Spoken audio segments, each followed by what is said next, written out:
Hey guys, চলে এসেছি নতুন একটি ভ্লগ নিয়ে। আজকের ভ্লগটা একটু লং হতে পারে, সো গাইস তোমরা ভিডিওটা স্কিপ না করে পুরো ভিডিওটা দেখো, তোমাদের খুব ভালো লাগবে। আর ভালো লাগলে লাইক কমেন্ট অবশ্যই করো। আজ ছিল সানডে, কিচেনে গিয়ে দেখি মা মাটন রান্না করেছে। আর সানডেতে যদি মাটন হয়ে যায় গাইস, তাহলে তো ব্যাপারটা পুরো জমে যায়। আমার এক্সপ্রেশনস দেখে বুঝতে পারছো যে মাংসটা কত সুন্দর রান্না হয়েছিল। আমি আমার বন্ধুকে জাস্ট ওয়াও করছিলাম। আর মা একটু ভিডিওতে আসতে লজ্জা পাচ্ছিলো, তাই মাকে ভিডিওতে নিতে পারিনি। আফটার লাঞ্চ আমি লস্যি খেয়ে নিলাম, তার সাথে ব্যাপারটা পুরো জমে গেল। তারপরে আমি আমার বোন বেরিয়ে পড়লাম। কোথায় যাচ্ছি সেটা তোমরা দেখতেই পারবে। আর এখান থেকে আমরা অটো করে পৌঁছে গেলাম এই জায়গাটা। তোমরা যদি জায়গাটা চেনো গাইস, কমেন্ট করো। আর এদিকে আমরা চলে এসেছি আমার দিদি, ভাগনা, এরা সবাই। অ্যাকচুয়ালি আমরা প্ল্যান করেছিলাম আমি, আমার দিদি, বোন, আজকে ফাদার্স ডে, তাই বাবাকে একটা সারপ্রাইজ দেবো। তো আমরা এখান থেকে মিয়মোর চলে গেলাম। ওকে, মিয়মোর থেকে গিয়ে বাবা যেগুলো খেতে পছন্দ করে, বাবার সেই জিনিসগুলো নেওয়া হলো। অ্যান্ড একটা ছোট্ট একটা কেক নিলাম, সেটা বাবাকে সারপ্রাইজ দেবো বলে। তো ওখানে গিয়ে দেখি গাইস মোটামুটি ভালোই ভিড় ছিল।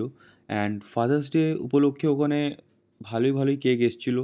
সব দেখলাম যে সবই কেক ভালো লাগছে, মনে হচ্ছে সব নিয়ে চলে আসি, কিন্তু না, এখান থেকে এই কেকটাই পছন্দ হলো। একটা কফি ফ্লেভার কেক ছিল, এই নামটা মনে পড়ছে না। তোমরা যদি এই কেকটার নাম জানো তাহলে কমেন্ট করো।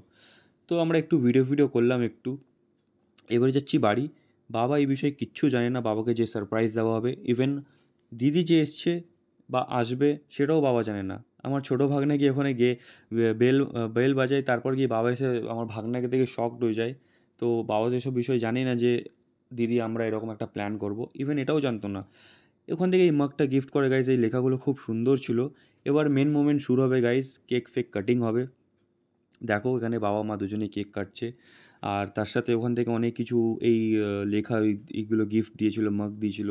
এই ইভেন এই বাবা কেকটা খুব খুব কিউট ছিল গাইস।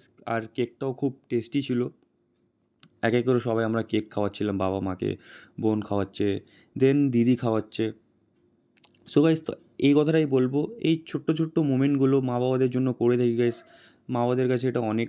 তো মা বাবা খুব পছন্দ করে এই জিনিসগুলো। আর আমাদেরও খুব ভালো লাগে। অ্যান্ড আমার একটু বেশি গাইস ফ্যামিলিদের জন্য এগুলো করতে খুবই ভালো লাগে গাইস। এটা আমি না গাইস, তোমরা সবাই করে থাকো। সো সেই জন্য তোমাদের কাছে এই মোমেন্টগুলো শেয়ার করা। সো গাইস, তোমার যদি ভিডিওটা ভালো লেগে থাকে, লাইক কমেন্ট করো।